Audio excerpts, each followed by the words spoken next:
నమస్కారం. Next G news కి స్వాగతం. ఈనాటి వార్తా విశేషాలు. ఏపీ సీఎం చంద్రబాబుతో డిప్యూటీ సీఎం పవన్ కళ్యాణ్ భేటీ అయ్యారు. ఉండవల్లిలోని సీఎం నివాసంలో వీరిద్దరి సమావేశం జరిగింది. కాకినాడలోని బియ్యం అక్రమ రవాణాపై వారు చర్చించుకున్నారు. తాజాగా రాజకీయ పరిణామాలు, రాజ్యసభ అభ్యర్థుల ఎంపికపైన సమాలోచనలు చేయనున్నారు. మరొక వైపు తన ఢిల్లీ పర్యటన విశేషాలని చంద్రబాబు పవన్ కళ్యాణ్ కి వివరించనున్నారు. సోషల్ మీడియా కేసులు, నామినేటెడ్ పదవుల అంశం వీరి మధ్య చర్చకు వచ్చే అవకాశం ఉంది. రేషన్ బియ్యం అక్రమంగా విదేశాలకి తరలింపు వెనుక పెద్ద మాఫియా ఉందని ఏపీ కాంగ్రెస్ అధ్యక్షురాలు వైఎస్ షర్మిల ఆరోపించారు. ఇదో జాతీయ స్థాయి కుంభకోణమని చెప్పారు. ఈ మేరకు ఆమె ఒక ప్రకటన విడుదల చేశారు. పేదల పొట్టకొట్టి 48,000 కోట్ల ప్రజల డబ్బుని పందికొక్కుల్లా తిని దోపిడీకి పాల్పడ్డారు. తిలా పాపం తలా పిడికెడు అన్నట్లు రేషన్ బియ్యం స్మగ్లింగ్ వెనుక ప్రజా ప్రతినిధుల ప్రమేయం ఉంది. ఈ వ్యవహారంలో కింది నుంచి ఉన్నత స్థాయి వరకు కొంతమంది అవినీతి అధికారుల పాత్ర ఉంది. ఎవరికి దక్కాల్సిన వాటా వాళ్లకు చేరుతూ ఉండటంతో నిఘా వ్యవస్థ పూర్తిగా కళ్లు మూసుకుంది. గడిచిన 3 ఏళ్లలో రాష్ట్రంలోని పోర్టుల నుంచి 2 కోట్ల టన్నుల రేషన్ బియ్యం అక్రమంగా రవాణా జరిగిందంటే మన చెక్ పోస్టుల పనితీరు ఎలా ఉందో అంచనా వేయొచ్చు. ఏ స్థాయిలో అవినీతి జరిగిందో అర్థం చేసుకోవచ్చు. అసలు పీడీఎస్ బియ్యం అక్రమ రవాణాపై రాష్ట్ర ప్రభుత్వం ప్రత్యేక దర్యాప్తు కమిటీ వేయాలని చెప్పారు. అవసరమైతే కేంద్ర దర్యాప్తు సంస్థ సీబీఐతో విచారణ జరిపించాలని డిమాండ్ చేశారు. ప్రపంచానికి అన్నం పెట్టే మన రాష్ట్రాన్ని రేషన్ బియ్యం మాఫియాకు అడ్డగా ఎవరు మార్చారు? ఈ వ్యవహారంలో నిజాలు నిగ్గు తేల్చాలి అని షర్మిల డిమాండ్ చేశారు. వైఎస్ జగన్ అక్రమాస్తుల కేసులు పూర్తి వివరాలు అందించాలని సీబీఐ, ఈడీలను సుప్రీంకోర్టు ఆదేశించింది. కేసులు పూర్తి వివరాలు 2 వారాల్లోగా అందించాలని పేర్కొంది. కింది కోర్టులో ఉన్న డిశ్చార్జ్ పిటిషన్ల వివరాలు ఇవ్వాలని ధర్మాసనం చెప్పింది. తెలంగాణ హైకోర్టులో ఉన్న పెండింగ్ అప్లికేషన్ల వివరాలు అందించాలని సూచించింది. సీబీఐ, ఈడీ కేసుల వివరాలు విడివిడిగా చార్టు రూపంలో అందించాలని అంది. అన్ని వివరాలతో అఫిడవిట్లు 2 వారాల్లో దాఖలు చేయాలని ఆదేశించింది.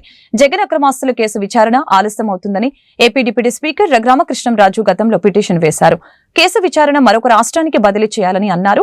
దీనిపై విచారణను జస్టిస్ అభయ్ ఎస్ ఓకా ధర్మాసనం చేపట్టింది. వాదనల సందర్భంగా రోజువారీ పద్ధతిలో విచారణకు ఇప్పటికే తెలంగాణ హైకోర్టు ఆదేశించినట్లు ఇరు పక్షాల న్యాయవాదులు కోర్టు దృష్టికి తీసుకుని వెళ్లారు. విచారణ ఇన్నేళ్ల పాటు ఎందుకు ఆలస్యమవుతుందని ధర్మాసనం ప్రశ్నించింది. డిశ్చార్జ్ వాయిదా, పిటిషన్లు, ఉన్నత కోర్టుల్లో విచారణ పెండింగే కారణమని న్యాయవాదులు చెప్పారు. పెండింగ్ లో ఉన్న కేసుల వివరాలు ఇస్తే తగిన ఆదేశాలు ఇస్తామని ధర్మాసనం చెప్పింది. తెలంగాణ హైకోర్టు ఆదేశాలు, ట్రయల్ కోర్టు పెండింగ్ కేసుల వివరాలు ఇవ్వాలని ఆదేశించింది. తదుపరి విచారణను ఈ నెల 13కి వాయిదా వేసింది. చేబ్రోలు మండలం కొత్తరెడ్డిపాలెం గ్రామంలో జులై 15వ తేదీన మైనర్ బాలిక హత్యకు గురైన సంఘటన తెలిసిందే. ఈ కేసును చేబ్రోలు పోలీసులు ఛాలెంజ్ గా తీసుకుని ఛేదించారు. ఈ హత్య కేసులో నిందితుడిని అరెస్టు చేసినట్లు ఎస్పీ సతీష్ కుమార్ తెలిపారు. గుంటూరు జిల్లా పోలీస్ కార్యాలయంలో ఏర్పాటు చేసిన మీడియా సమావేశంలో ఎస్పీ మాట్లాడారు. కృష్ణా జిల్లా ఇబ్రహీంపట్నం కొండపల్లి గ్రామానికి చెందిన నరమామిడి నాగరాజు ఈ కేసులో ముద్దాయిని చెప్పారు. ప్రస్తుతం నాగరాజు కొత్తరెడ్డిపాలెం గ్రామంలో అద్దెకి ఉంటూ ఒక గ్యాస్ ఏజెన్సీలో గ్యాస్ డెలివరీ బాయ్ గా పనిచేస్తున్నారు. హత్య జరిగిన తీరు, నిందితుడిని అరెస్టు చేసిన విధానాన్ని ఎస్పీ వివరించారు. జూలై 15th నేను ఛార్జ్ తీసుకోవడానికి 2 days ముందు జరిగింది అది. సో దానిలో మన ముద్దాయిని అరెస్ట్ చేయడం జరిగింది. సో మనకి ఒక 4 months దగ్గర అయింది అక్యూజ్డ్ అరెస్ట్ చేయడం. సో అక్యూజ్డ్ నరమామిడి నాగరాజ్ అని చెప్పేసి 44 years old. సో ఈ స్టోరీ క్రక్స్ ఏంటంటే ఈ నరమామిడి నాగరాజ్కి తర్వాత విక్టిమ్ అమ్మాయి ఎవరు ఉన్నారో వాళ్ళు మదర్కి ఇల్లీగల్ రిలేషన్షిప్ ఉంటాయి. ఇల్లీగల్ రిలేషన్షిప్ ఉన్న అమ్మాయితో పాటు ఇంకొక వ్యక్తికి సంబంధం ఉంది, దానికి విక్టిమ్ సపోర్ట్ చేస్తున్నారు అనే కోపంతో పాటు ఈ అమ్మాయిని చంపేయడం జరిగింది. యాక్చువల్లీ అది దీని వెనక ఉన్న రీజన్.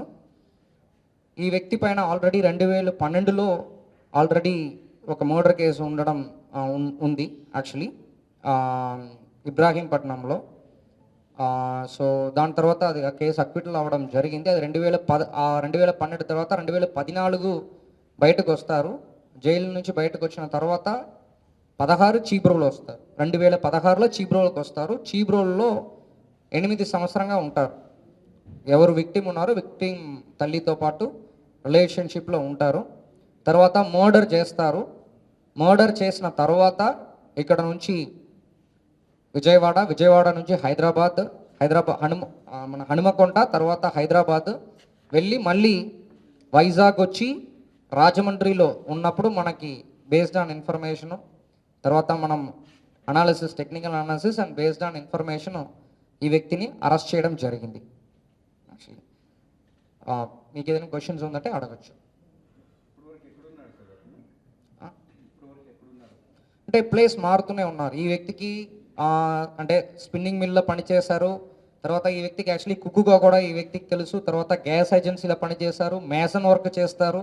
ఇన్ని రోజులకు కూడా వాళ్ళు మనకి ఇక్కడ ఛాలెంజ్ అయిందంటే ఈవెన్ వాళ్ళు మొబైల్ వాడడం కూడా మానేశారు. ఇక్కడ నుంచి వెళ్తున్నప్పుడే 3,000కి మొబైల్ నమ్మేసి వెళ్ళిపోయారు.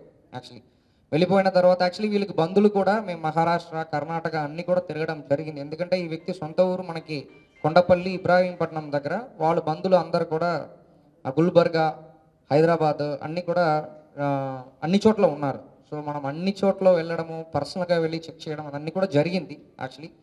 కానీ ఈ వ్యక్తి ఏం చేశారంటే వీళ్ళకి చాలా వర్క్లు వస్తాయి కాబట్టి ప్రతిరోజు డైలీ వేజ్కి ఎంత వస్తాయో దాన్ని పెట్టుకొని బతికేవాడు. యాక్చువల్లీ ఈవెన్ తమిళనాడు తిరుపూర్ కూడా వెళ్ళి వచ్చారు స్పిన్నింగ్ మిల్ నుంచి. అలాగా ఈ 4 నెలలు కూడా ఒక్క ప్లేస్లో లేకుండా తిరుగుతూనే ఉన్నారు. యాక్చువల్లీ అందుకే మనకు కొంచెం ఛాలెంజింగ్ అయింది. బట్ మన ఎఫర్ట్స్ వల్ల దాన్ని క్రాక్ చేయగలిగాం. గుంటూరు నల్లపాడి రోడ్డు చుట్టుగుంట ప్రాంతంలో మర్మరాల బట్టి ద్వారా జీవనం సాగించే ఓ కుటుంబం వైసీపీ నాయకుడి కారణంగా రోడ్డును పడింది. వెంగళాయపాలెంకి చెందిన దేవరకొండ నాగేశ్వరరావు అనే వైసీపీ నాయకుడు గత 2 ఏళ్లుగా ఆ వ్యాపారి భార్యతో మొదట సాన్నిహితంగా ఉంటూ ఆ తర్వాత బ్లాక్మెయిల్ చేయడం ప్రారంభించాడు. మర్మరాల బట్టిలో 4 సార్లు జరిగిన దొంగతనం విషయంలో వైసీపీ నాయకుడిగా సాయం చేస్తానంటూ ఆ వ్యాపారి భార్యకు దగ్గరయ్యాడు. వారిద్దరూ సన్నిహితంగా ఉన్న సమయంలో వీడియోస్ తీసి ఆ తర్వాత వాటి ద్వారానే ఆమెను బ్లాక్మెయిల్ చేయడం ప్రారంభించాడు. అంతేకాకుండా వారానికి 32,000 చొప్పున వసూలు చేయడం ప్రారంభించాడు. దీనికి తోడు ఆ వ్యాపారిపై పలుసార్లు భౌతికంగా దాడి చేయడమే కాకుండా హత్యాయత్నానికి ప్రయత్నించాడు. దేవరకొండ నాగేశ్వరరావు వేధింపులు తాళలేక భార్యాభర్తలు సోమవారం జిల్లా ఎస్పీ సతీష్ కుమార్ కి ఫిర్యాదు చేశారు. దేవరకొండ నాగేశ్వరరావు నుంచి తమకు ప్రాణహాని ఉందని, తమకు న్యాయం చేయాలని వేడుకున్నారు. ఇదే విషయాన్ని మీడియాకు వివరించారు. నా పేరు కందుల సరోజలక్ష్మి. మేము వృత్తిపరంగా మరమరాలు బట్టి మరమరాలు తయారు చేసేది చుట్టుగుంట దగ్గర నల్లబాటు రోడ్డు కృపామంచి చర్చి పక్కన మా వ్యాపారం తీసుకుంటున్నాం. 5 years అయింది సార్. మేము వచ్చి 5 years అయింది. 5 years నుంచి బాగానే చేసుకుంటున్నాము.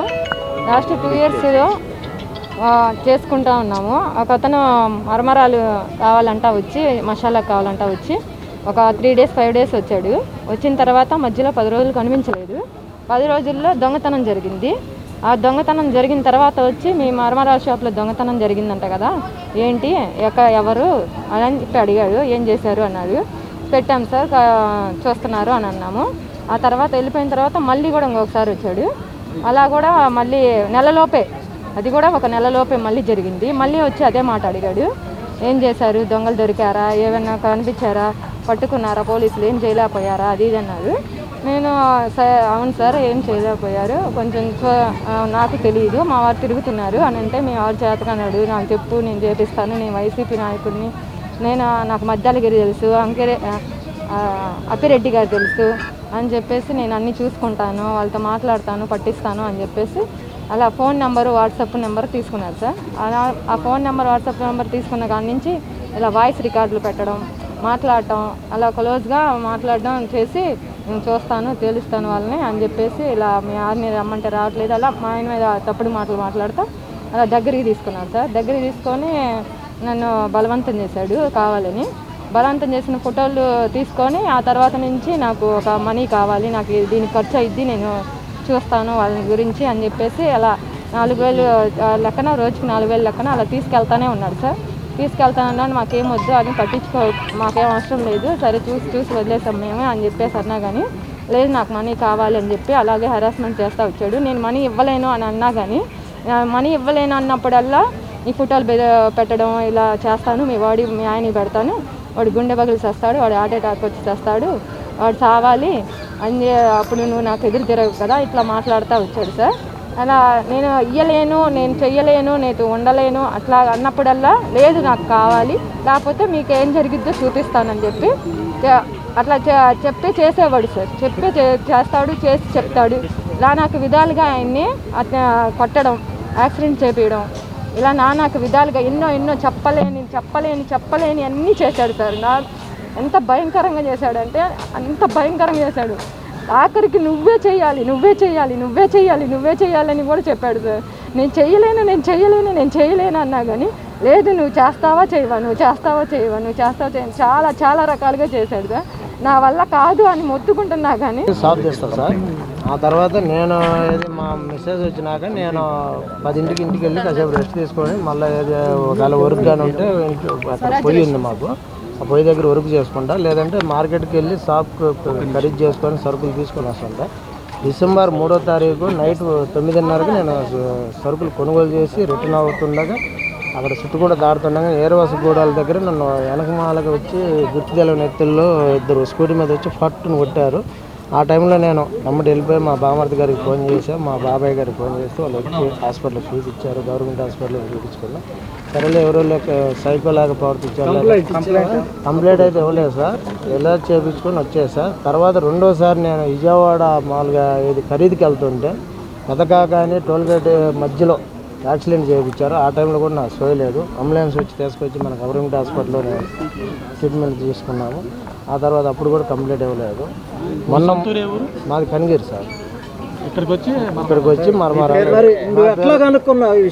ఈ విషయాలు అంటే సార్ మామూలుగా అమ్మాయిని కొట్టారు కదా, ఇక్కడ పొడిచారు కదా, ఇక్కడ కూడా మొన్న 17వ తారీఖు పొడిపించాడు. అతనే చేసారా నన్నే ఇండిషన్తో మామూలుగా పొడిపించాడు. ఇప్పుడు కూడా అడుక్కడుక్కు ఏది మనసులు పెట్టడం, షాప్ దగ్గర ఏదో చుట్టుపక్కల మాకు గుర్తుగల ఎత్తులను అక్కడక్కడ పెట్టి ఏది ఏం చేస్తున్నారు, ఎవరున్నారు, ఏంది కనుక్కొని ఇన్ఫర్మేషన్ తీసుకుంటా ఉంటారు. గుంటూరు జిల్లాలో యథేచ్ఛగా రేషన్ బియ్యం అక్రమ రవాణా జరుగుతుందని జనసేన పార్టీ నాయకులు ఆలహరి ఆరోపించారు. రేషన్ బియ్యం మాఫియాపై ఉక్కుపాదం మోపాలని జిల్లా కలెక్టర్ నాగలక్ష్మికి సోమవారం స్పందన కార్యక్రమంలో ఫిర్యాదు చేశారు. ఈ సందర్భంగా ఆలహరి మీడియాతో మాట్లాడారు. రాష్ట్ర ఉప ముఖ్యమంత్రి పవన్ కళ్యాణ్ కాకినాడ పోర్టు ద్వారా విదేశాలకు తరలిస్తున్న రేషన్ బియ్యం స్మగ్లింగ్ విషయాన్ని బహిర్గతం చేసిన సంగతిని గుర్తు చేశారు. ఈ నేపథ్యంలో గుంటూరు జిల్లాలో రేషన్ బియ్యం పక్కదారి పట్టకుండా పగడ్బందీగా చర్యలు తీసుకోవాలని జిల్లా కలెక్టర్ను కోరామని చెప్పారు. పౌర సరఫరాల శాఖ అధికారులు నిరంతరం పర్యవేక్షించి రేషన్ బియ్యం పేదలకు అందేలా చర్యలు తీసుకోవాలని డిమాండ్ చేశారు. తీసుకుంటే గతంలో పోకుండా గత 3 సంవత్సరాల కాలంలో తీసుకుంటే వైసీపీ పాలనలో సుమారు 48,000 కోట్ల లక్షల రూపాయలు ఈ రేషన్ మాఫియా విదేశాలకు తరలిపోయిందంటే ఇంతకన్నా దారుణం ఉండదు. ముఖ్యంగా ఈ రేషన్ మాఫియాకి సహకరిస్తున్న వాళ్ళు రేషన్ డీలర్లు, అలాగే ఎండియు వాహనదారులు, అలాగే రైస్ మిల్లర్లు. వీళ్ళు ఎప్పుడైతే వీళ్ళంతా ఒక ముఠాగా ఏర్పడి ఈ బియ్యాన్ని పేదల దగ్గర ఉన్నటువంటి బియ్యాన్ని తీసుకెళ్లి మాఫియాకి అందజేయడం, ఆ మాఫియా నౌకాయాన ద్వారా విదేశాలకు తరలించడం జరుగుతూ ఉంది. అందుకని ఈ రోజున మన కాకినాడ పోర్ట్లో పవన్ కళ్యాణ్ గారు ఏదైతే పర్యటించి అక్కడ ఉన్నటువంటి 640 మెట్రిక్ టన్నుల బియ్యాన్ని సీజ్ చేయమని చెప్పారో అదే స్ఫూర్తితో మేము ఈ రోజున గుంటూరు జిల్లాలో ఈ రేషన్ మాఫియాని అరికట్టాలని చెప్పేసి గుంటూరు జిల్లా కలెక్టర్ నాగలక్ష్మి గారిని కోరటం జరిగింది.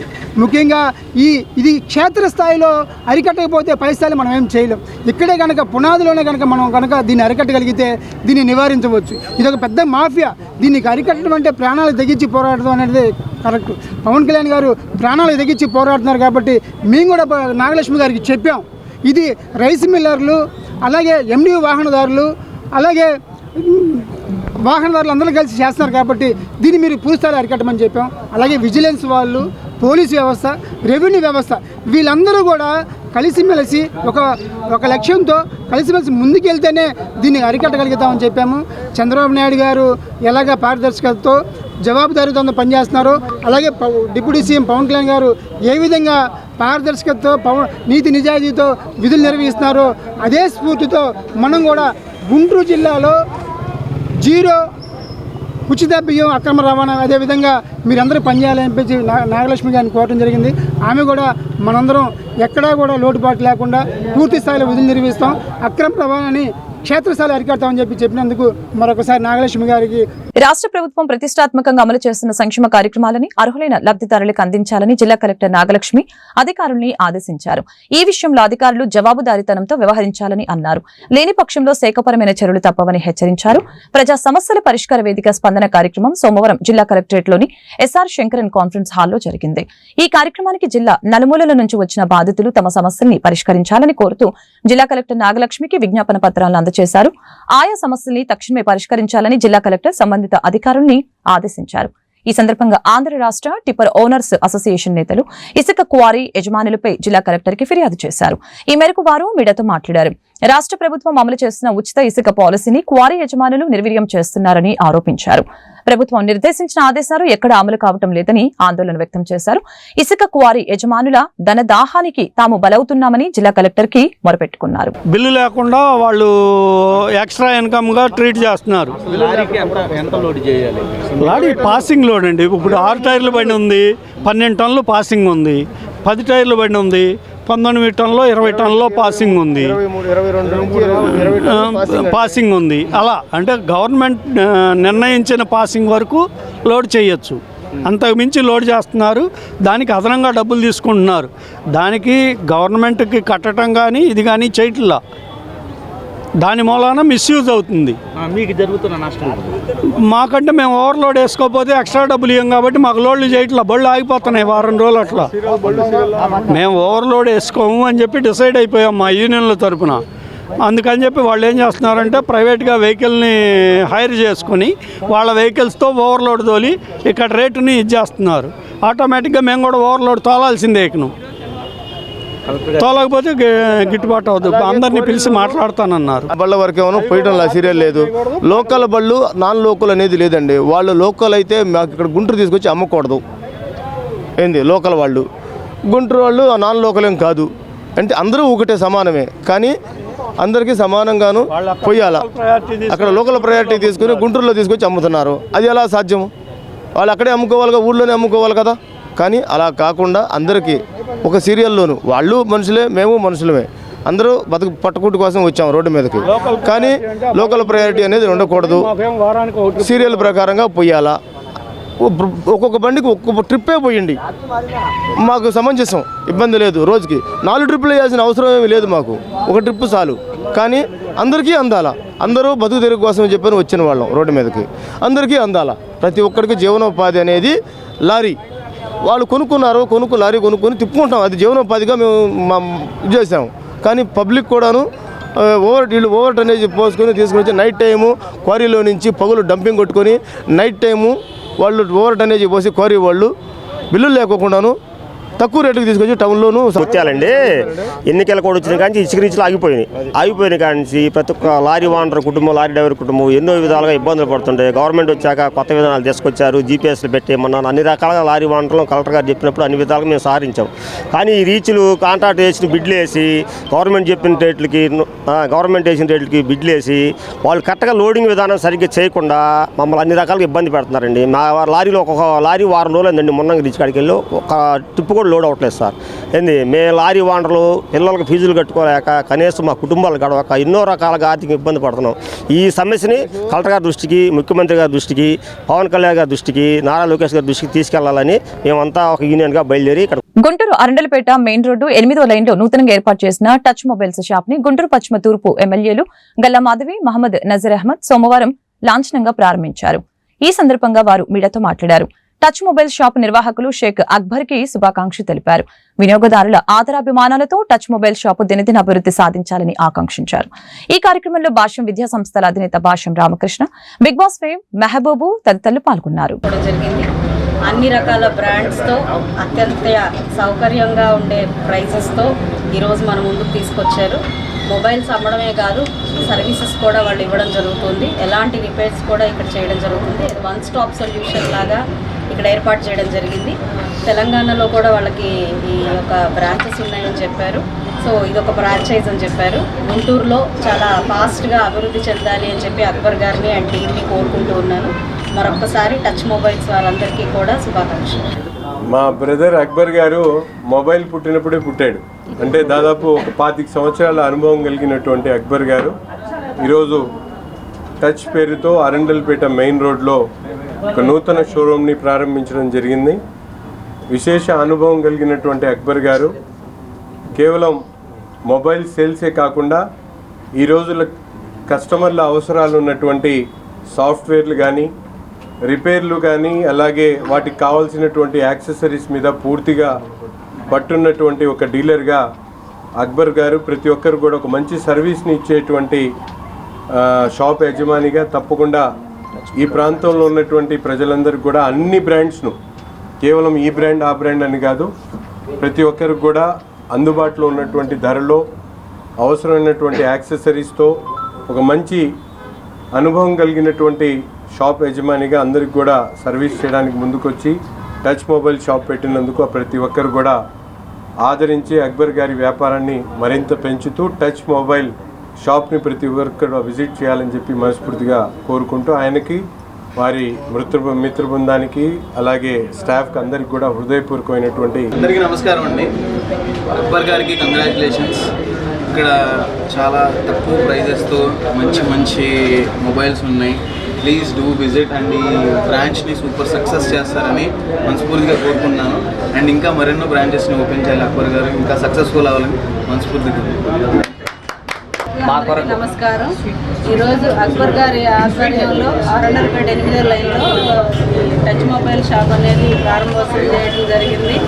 ఇందుకు డివిజన్లోని అందరూ కూడా దీన్ని ఉపయోగించుకొని మా అక్బర్ గారిని విజయవంతం చేయాలని కోరుకుంటున్నాను. అభివృద్ధి విషయంలో రాజీ పడే ప్రసక్తే లేదని గుంటూరు పశ్చిమ ఎమ్మెల్యే గల్లా మాధవి స్పష్టం చేశారు. నాణ్యత ప్రమాణాలు పాటించని కాంట్రాక్టర్లని బ్లాక్ లిస్ట్ లో పెడతామని హెచ్చరించారు. గుంటూరు ఆరగ్రహారం అడపా బజార్కి చెందిన స్థానికులు అభివృద్ధి పనులపై చేసిన ఫిర్యాదు నేపథ్యంలో ఎమ్మెల్యేపై ఈ విధంగా స్పందించారు. ప్రజా సంక్షేమం అభివృద్ధి విషయంలో కూటమి ప్రభుత్వం కఠినంగా ఉంటుందని ఖరాఖండిగా తేల్చి చెప్పారు. సోమవారం స్థానిక 18వ డివిజన్ ఆరగ్రహారం అడపా బజార్లో ₹1 కోటి నూతనంగా నిర్మాణం చేపట్టనున్న సీసీ రోడ్, డ్రైన్ పనులకి ఎమ్మెల్యే శంకుస్థాపన చేశారు. ఈ మేరకు ఆమె మీడియాతో మాట్లాడారు. స్థానిక ప్రజల ఆకాంక్షల మేరకు అభివృద్ధి పనులు జరుగుతాయని చెప్పారు. త్వరలో ప్రారంభం కానున్న బీసీ రుణాలు మేళాని అర్హులైన వారు సద్వినియోగపరచుకోవాలని కోరారు. కార్యక్రమంలో స్థానిక కార్పొరేటర్ నిమ్మల వెంకటరమణ, టీడీపీ నాయకులు సుఖవాసి శ్రీనివాస్, జనసేన పార్టీ నాయకులు మార్కండేయులు, బుజ్జి, ఇర్రివాసు, దుర్గాప్రసాద్ తదితరులు పాల్గొన్నారు. అదేవిధంగా అడపా బజార్లో రోడ్స్, ట్రైన్స్ వేసుకోవడం జరిగింది. కల్వర్స్ కూడా వేసుకోవడం జరుగుతుంది. వాటికి శంకుస్థాపన చేసుకోవడం జరిగింది. ఎప్పటి నుంచో ప్రజలందరూ ఆకాంక్షిస్తున్న కళ ఎప్పటి నుంచో రోడ్ అవ్వాలి అని చెప్పి కోరుకుంటూ ఉన్నారు. లాస్ట్ ఇయర్లోనే శాంక్షన్ అయినప్పటికీ ఇప్పటికీ కూడా దీనికి ఏ విధమైన వర్క్ ఉంచుకోని పరిస్థితి కనపడతా ఉంది. అయితే ఈరోజు మనం రాగానే కూడా ప్రభుత్వం ఏర్పడగానే ఇలాంటి పెండింగ్ వర్క్స్ అన్నింటినీ కూడా దృష్టి పెట్టి త్వరితగతిన వీటన్నిటిని పూర్తి చేసే ప్రయత్నం చేస్తున్నాము. కాంట్రాక్టర్స్ అందరూ భయపడి వెనక్కి తగ్గిన పరిస్థితుల్లో వర్క్స్ తీసుకురావట్లేదని బాధపడుతున్న క్రమంలో ఈరోజు వాళ్ళందరికీ కూడా సానుకూలంగా వారిని చెప్పుకొని వారికి శాంక్షన్ చేస్తామని హామీ ఇచ్చి ఈరోజు ముందుకు తీసుకొచ్చే పరిస్థితి తీసుకురావడం జరిగింది. సో అదే ప్రాసెస్లో ఈరోజు అడపా బజార్లో రోడ్ వేసుకోవడం జరిగింది. ప్రజలందరూ కూడా చాలా ఆనందం వ్యక్తం చేస్తున్నారు. అదేవిధంగా సందులో కూడా రోడ్డు అండ్ డ్రైన్స్ వేసుకోవడం జరిగింది. దగ్గర ₹1,40,00,000 కాకినాడలో పట్టుకున్న పీడీఎస్ బియ్యం మంత్రి పయ్యావుల కేసు వియంకుడిదేనని మాజీ మంత్రి అంబటి రాంబాబు ఆరోపించారు. ఈ విషయంలో మంత్రి నాదెండ్ల మనోహర్ నిజాలు తెలుసుకుని మాట్లాడాలని చెప్పారు. Deputy CM Pawan Kalyan Kakinada port గురించి అభద్రతా భావంతో మాట్లాడుతున్నారని కామెంట్స్ చేశారు. మాజీ మంత్రి అంబటి రాంబాబు గుంటూరులో మీడియాతో మాట్లాడారు. సీజ్ చేసిన షిప్ ని మళ్లీ సీజ్ చేయడం ఏంటి అని నిలదీశారు. కాకినాడ పోర్టు నుంచి పెద్ద ఎత్తున బియ్యం ఇతర దేశాలకు ఎగుమతి అవుతుందని చెప్పారు. ఒడిశా, ఛత్తీస్గఢ్ నుంచి కాకినాడ పోర్టుకి బియ్యం వస్తుంది. కాకినాడ యాంకరేజ్ పోర్టుపై వేల కుటుంబాలు ఆధారపడి బతుకుతూ ఉన్నాయని చెప్పారు. కాకినాడ పోర్టు నుంచి పీడీఎస్ బియ్యం తరలి వెళ్లడం ఈనాటిది కాదని వివరించారు. పోతే ఈ అరబిందో గొడవ ఇది కొత్తగా తీసుకొచ్చాడు మన నాదెండ్ల మనోహర్ గారు. నేను అడుగుతా ఉన్నా, మనోహర్ గారు కాస్త తెలుసుకుని మాట్లాడండి సార్. ఏదో ఆవేశంగా తెలుసుకుని మాట్లాడుకోకుండా ఊరిని డబ్బులు కలెక్షన్లో మునిగిపోయి కాకినాడలో నుండి 24 గంటలు కాకినాడే, ఎందుకంటే క్యాష్ కలెక్షన్ కోసం మిల్లుల మీద రైడ్ చేస్తారంటారు. నేను చెప్పా, చాలా సందర్భాల్లో చెప్పా. వాళ్ళ పత్రికలోనే నెంబర్ 1 పత్రిక వాళ్ళకి, దానిలోనే చెప్పారు. ఇది ఈ మొత్తం అంతా కూడా రెచ్చిపోతున్న రేషన్ మాఫియా, గ్రామాల్లో రెచ్చిపోతున్నారు, రేషన్ మాఫియా వసూలు చేస్తున్నారు అన్ని తీసుకెళ్తారు. వాళ్ళ పత్రికలు చెప్పాయి. అదేమన్నా నారాయణ మనోహర్ గారు అంటారు ఇటువరకు ఏదో 2,900 ఫెయిర్ ఫైవ్ షాపులు ఉన్నాయి, దానికి బళ్ళు పెట్టారు, బళ్ళు పెట్టి నాశనం చేశారు అని. మేము బళ్ళు పెట్టాము, ప్రజల దగ్గరకు తీసుకెళ్ళి పంచేటువంటి కార్యక్రమం జరిగింది. అక్కడో ఇక్కడ పొరపాట్లు జరిగేమో, జరిగి ఉండొచ్చు. మొత్తం అంతా పీడీఎస్ రైస్ అంతా మేమే దగ్గరుండి పంపించేసినట్టుగా మాట్లాడుతున్నారు. ఇవాళ మీరు పంపిస్తున్నారు దగ్గరుండి. ఈ సంగతి తేల్చండి. ఈ ఎంవి కనిష్ఠా పట్టాభి ఆగ్రో నేను ఆరోపిస్తున్నాను. 2-3 రోజులు ఆగారా అది వెళ్ళిపోద్ది, మళ్ళీ నైజీరియాకి వెళ్ళిపోద్ది. ఇంకేం చేస్తాం? ఏం చేయలేం. మీ కలెక్టర్ని ఆదేశించండి. మీరు చాలా సీరియస్గా ఉంటే దాన్ని ఆలోచన చేయాల్సిన అవసరం ఉందని కూడా ఈ సందర్భంగా నేను మనవి చేస్తున్నా. వైఎస్ఆర్ కాంగ్రెస్ పార్టీ ఉన్నప్పుడు, అధికారంలో ఉన్నప్పుడు ప్రతి ఇంటికి వెళ్ళి బియ్యం ఇవ్వాలనే ఉద్దేశంతో వెహికల్స్ని మేము క్రియేట్ చేసాం. అవి తప్పుపడుతున్నారు. ఆ వ్యవస్థను మొత్తం నాశనం చేస్తున్నారు. చేసుకోండి, మీ ఇష్టం. అధికారం మీ చేతిలోకి వచ్చింది. మళ్ళీ 5 సంవత్సరాల తర్వాత తెలుస్తుంది మీకు దాని బాధ ఏంటో. దానికి మానిటరింగ్ పెట్టి మేము ప్రతి బండిని కూడా పంపించి సకాలంలో పేద ప్రజానీకానికి ₹2 కిలో బియ్యం అందాలనేటువంటి ఉద్దేశంతో పంపించాం. మిస్యూజ్ జరిగితే ఎక్కడైనా దాని మీద యాక్షన్ తీసుకున్నటువంటి సందర్భాలు ఉన్నాయి తప్ప ఇలా బాగా కుమ్మక్కైపోయి ఇవాళ మొత్తం కుమ్మక్కైపోయారు. జనసేనకు సంబంధించిన వారందరూ కూడా ఈ పౌర సరఫరాల శాఖలో ఉన్నారు. మంత్రి గారు, చైర్మన్ గారు, అక్కడ Kakinada rural MLA, Kakinada parliament MLA, MP అందరూ కుమ్మక్కైపోయి ఎత్తేస్తున్నారు, మొత్తాన్ని వసూలు చేస్తున్నారు. నాకు అర్థమైంది ఏంటంటే మన నాదెళ్ల మనోహర్ గారికి పవన్ కళ్యాణ్ గారిని తీసుకెళ్ళిన తర్వాత కమిషన్ రేటు పెరిగిందంట. అమ్మో పవన్ కళ్యాణ్ గారు వచ్చారు, కుదరదు, కమిషన్ పోయినసారి 8 ఇచ్చారు, ఇప్పుడు ఇవ్వడానికి నీకు ఎక్కువ ఇవ్వమంటున్నారంట. ఈ వసూలు చేసుకునే కార్యక్రమం ఏంది స్వామి, నాకు అర్థం కాల. ఓడిపోయినటువంటి ప్రభుత్వాన్ని, కేవలం 11 సీట్లు వచ్చినాయని మీరు పదే పదే చెబుతున్న ప్రభుత్వాన్ని, జగన్మోహన్ రెడ్డి గారి ప్రభుత్వాన్ని మీరు చూస్తారేంటి, మీరు తిడతారేంటి, మీరు విమర్శిస్తారేంటి? అధికారంలోకి వచ్చిన తర్వాత మీకు సిగ్గు అనిపించట్లేదా? తప్పు కదా ఇది. మీ ప్రతాపం ఏం చేశారో పట్టుకుని మీరు పట్టుకుంటే బ్రహ్మాండంగా శభాష్, మేము 2 లారీలు సీజ్ చేశాం. ఈ వార్తలు ఇంతటితో సమాప్తం. మరొక బులెటిన్ మళ్ళీ కలుద్దాం. నమస్కారం.